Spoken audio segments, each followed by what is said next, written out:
Welcome, ladies and gentlemen, to another video about the journey in building the most space-efficient non-permanent conversion kits for vans. And today it's, well, all about 3D scanning.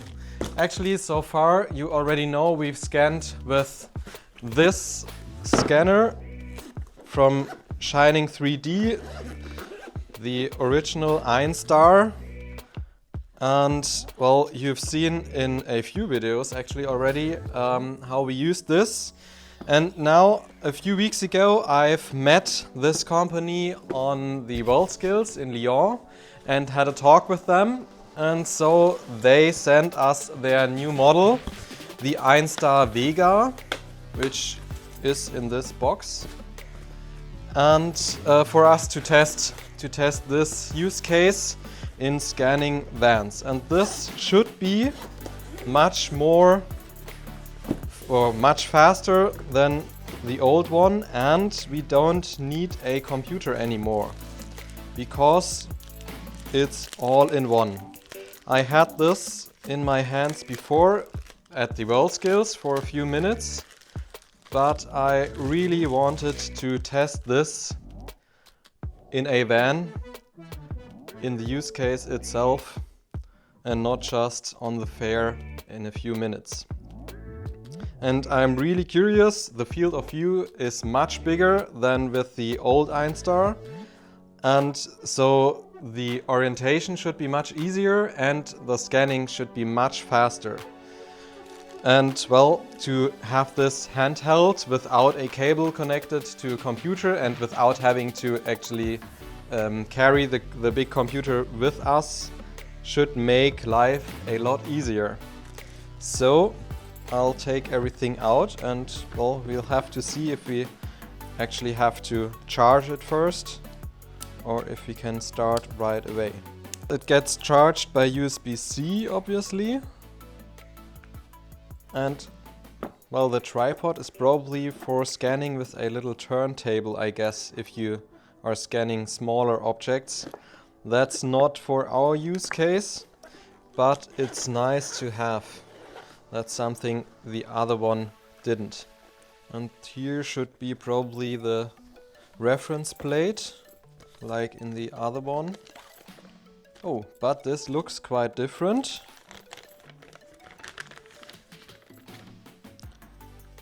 There is a smaller field as well. Probably because this has two techniques of scanning, two types of sensors, I guess. I don't really know much about it, but I think we'll figure that out later. And there are now very small and actually bigger markers. These are the ones we used with the old Einstar scanner, and these seem to be possible with this new model now as well. That's nice. And they actually even included a small figure. I think this they added in the package for giving you a first object to scan with the 3D scanner.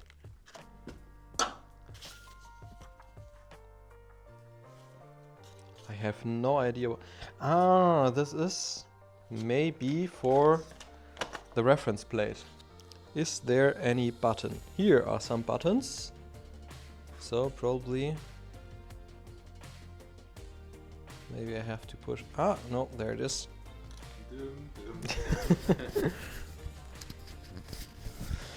End user license agreement. I have read and agreed to the above terms. Well, this so far is very quick and fast. Well, the typing at least. The time to boot, not that fast, but the screen and the control seems to be pretty fluent and quick. And the touchscreen is pretty nice as well. Log into Shining 3D. We need to get a little closer to the Wi-Fi. In my workshop the Wi-Fi is not that great. Now it's perfect. Please enter. What do I need to enter now? That just says please enter. Please enter what? Maybe you should check your email for any... Oh, true. There's something. Okay, that works. New version available. Update now. Here you see the progress bar of the download for the update, I guess. But we can actually have a look at the tips, I think, yeah, during this. So switch to fast mode for larger scale object scanning and get more settings from advanced settings. The software update file has been downloaded. Do you want to install it now? Install. System update. Processing. Overall, the build quality seems pretty nice. It seems very rigid. Well, there's a silicone thing around it. This actually feels more solid and, well, higher quality than the old one. And I really like the design as well. Well, here are the tutorials again. Let's do fast. Switching. Aha! And the fan is running like crazy. But you can actually see something. It's actually important to not grab this too high like this, but to really keep the fingers down here so you are not blocking the sensors. It really needs the sensors on both sides, obviously. If you just block one, it's completely dark.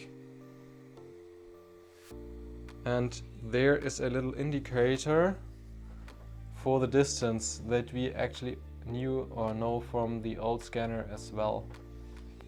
So we probably should do the calibration first.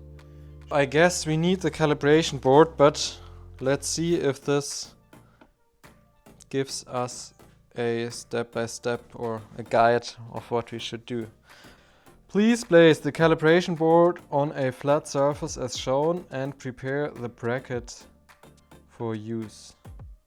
So this is the calibration board on a flat surface.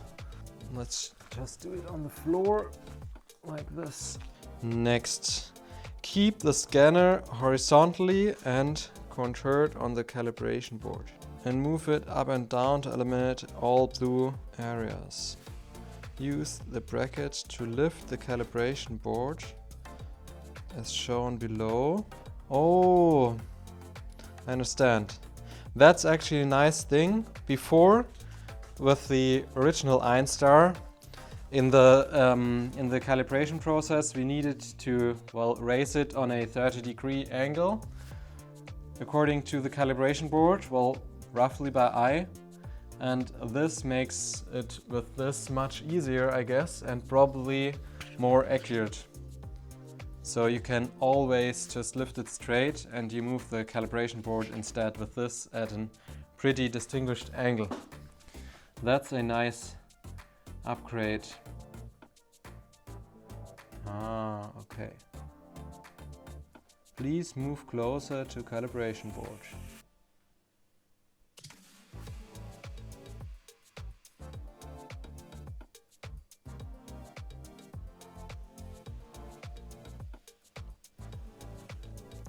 Okay, and now we need this.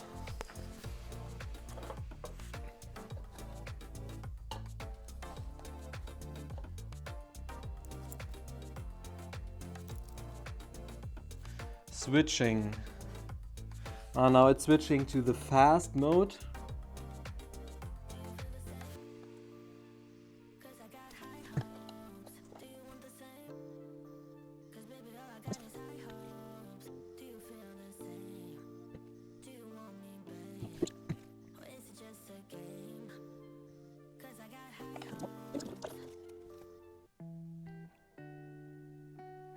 Generating calibration results.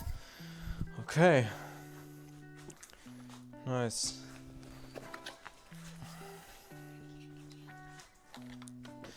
Well, with calibrating, I really like that they included the stand, so you can always move just vertically over the calibration board I think that makes it much easier and foolproof. And I like the new animations. That's, I think, much more intuitive with the blue circles.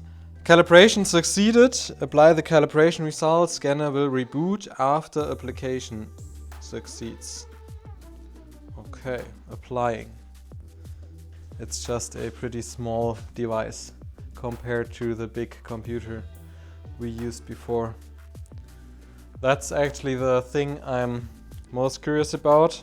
Well, actually, I've got a lot of commercial stuff and information emails about this device before it was launched, and I always, well, thought this cannot have enough power for our use case, as the computer we've used, or we still use so far, is very, very powerful with 128 gigabytes of RAM and so on. And this much power can't be in here. So I was really skeptical if this is any good for our use case, but then I had it in hand at the WorldSkills, actually one day after it was launched, and could give it a quick try. And well, I think they may have optimized the software as much so we can actually use it for our use case. At least I hope so, because it would be really, really practical. So now it has finished applying the calibration. So I think we can do some first tests. Here, this is too far, so we have to get really close actually to this figure, for example, so it can do something, but that's only in high quality mode, in high definition mode. Too close actually. Okay. Too far. Well, this is a really small range, but you can adjust it here. Okay.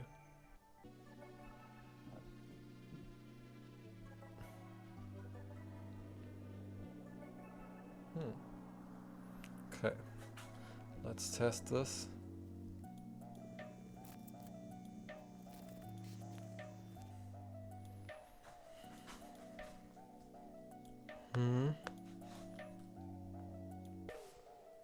Well, this is actually pretty intuitive to turn and to move around. That's nice.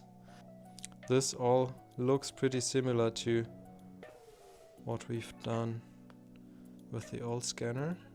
Like the interface, the blue points. That looks very familiar. Resolution high. Recommend to use Star Vision on PC when higher resolution is required. Okay, we'll just apply and take a look what happens.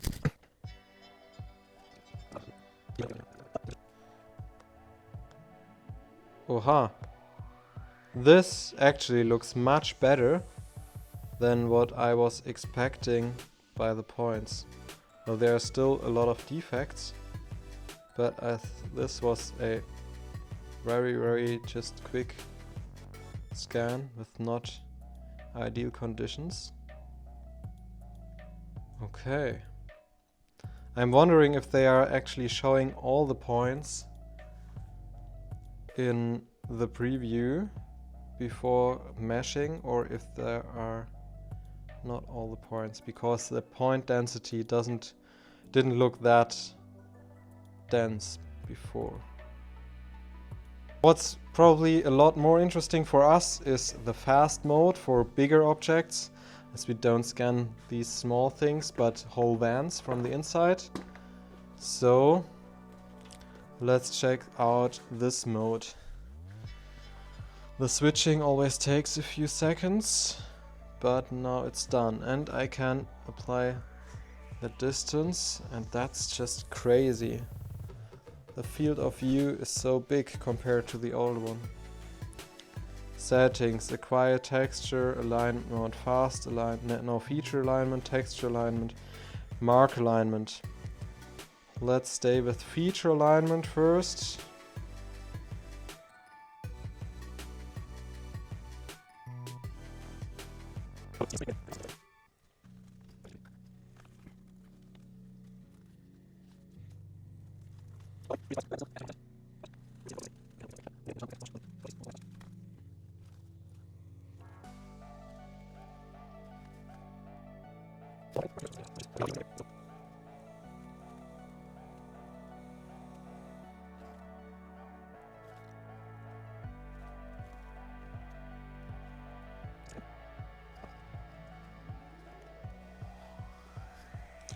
Well, I think that's enough for now. Let's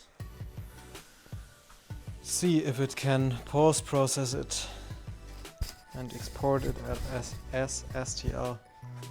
Power is dropping a lot. We are at 36% battery. We've started with 80. I don't know how long we're, but we're at an hour now, maybe a fuse. Ooh, can you see this? That's actually pretty cool. Okay, so I'm wondering if we can actually edit this. Oh yeah, in this we can probably here. Okay, with 2 fingers like this we can, and now with 1 we can mark an area and delete this. Okay, that's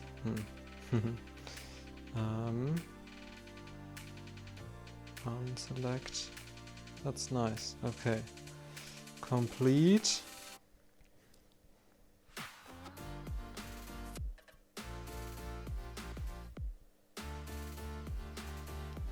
And let's see if we can mesh it.